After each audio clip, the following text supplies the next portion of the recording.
Welcome to Dreamweaver Crocheting with Love. In today's tutorial, I am going to teach you how to work a slip stitch.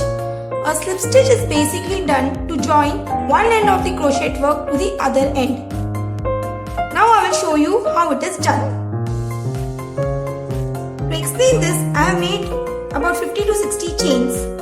For example, when you are making a yoke for a baby frock or a cardigan and you do not want an opening at the back, you want to join it like this to make it as a round neck. So in that case, you can measure the contour of the baby's neck and make as many chains as you need and join both the ends using a slip stitch. So let's see how a slip stitch is done. Now, I have the last chain on my hook. I'll insert my hook into the first chain like this.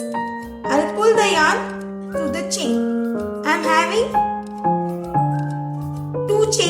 two loops on my hook. I need not pull yarn over and pull. I have to just pull this yarn through this loop. That's it. This is how a slip stitch is worked. I'll show you once again.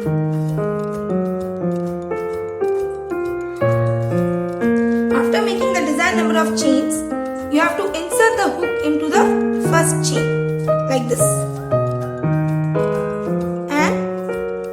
The yarn through both the loops.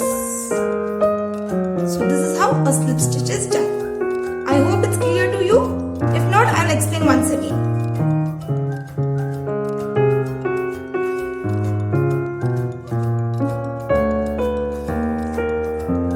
Insert the hook into the first chain.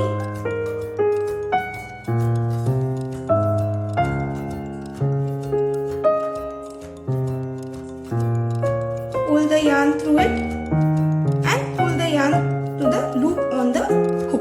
That's it. So I think it's clear to you by now.